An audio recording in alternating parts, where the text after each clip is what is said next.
अस्सलाम वालेकुम। सीखो सब कुछ में खुश आमदीद। दोस्तों, आज हम सीखेंगे कि हम कंडीशनल फॉर्मेटिंग के थ्रू ऑल्टरनेट रोज को किस तरह कलर दे सकते हैं माइक्रोसॉफ्ट एक्सेल में। इस वक्त हमारे पास एक मार्कशीट है जिसमें हमारे पास कुछ डेटा है। हमें क्या करना है कि इस डेटा में ऑल्टरनेट रोज में कलर देना है।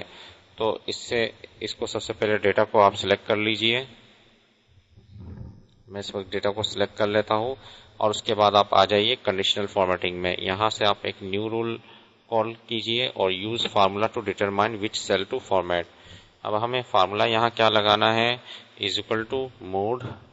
मूड का फंक्शन पहले समझ लीजिए कि मूड का फंक्शन क्या करता है। अगर मैं यहाँ 2,2 करूँ तो इसका ये डिवाइड करेगा और रिमाइंडर उठाकर ले आएगा।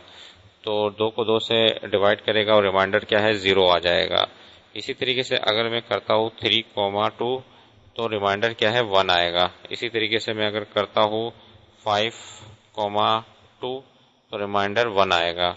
और इस तरीके से मैं 4,2 तो रिमाइंडर क्या आएगा, 0। तो दोस्तों, होता यह है कि जब भी रिमाइंडर 1 आएगा तो हम वो क्या करेगा कि हम उसको फॉर्मेट कर लेंगे। तो क्योंकि 1 का मतलब है ट्रू और 0 का मतलब है फॉल्स। जैसी ट्रू वैल्यू होगी उसका कलर हम दे देंगे। तो यहाँ हम बजाय के 4 लिखने के यहाँ हम लिख देते हैं रो।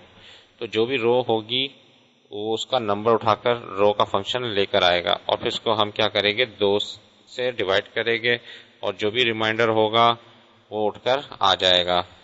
तो जो भी ट्रू कंडीशन होगी यानी कि 1 आएगा रिमाइंडर, तो वहाँ क्या है, ट्रू होगा और वो ट्रू होने की सूरत में यहाँ हम कलर दे देते हैं। तो ये कलर वो डिस्प्ले करेगा उस रो पर। ओके पर क्लिक कर दिया और ओके पर हम जैसे ही क्लिक करेंगे तो आप देखेंगे कि और नंबर जितने भी थे उसमें क्या हुआ, कलर आ गया, जबकि इवन पे कलर नहीं आया। क्योंकि इवन पे 0 आ रहा था तो उसने उसको कलर नहीं दिया, 1 जितने भी आए उसने उस पर कलर दे दिया। तो इस तरीके से आप ऑल्टरनेट रोज में शेड कलर दे सकते हैं और काफ़ी अच्छा यूज़ है इसका और आप अपने डेटा को खूबसूरत बना सकते हैं। उम्मीद है कि ये वीडियो आपको बहुत पसंद आई होगी। लाइक और सब्सक्राइब करना मत भूलिएगा। दोस्तों, आप मेरे चैनल को सब्सक्राइब ज़रूर कीजिए ताकि कोई भी नई वीडियो आए तो उसका नोटिफिकेशन आपको मिल जाए। Thanks for watching. अल्लाह हाफिज़।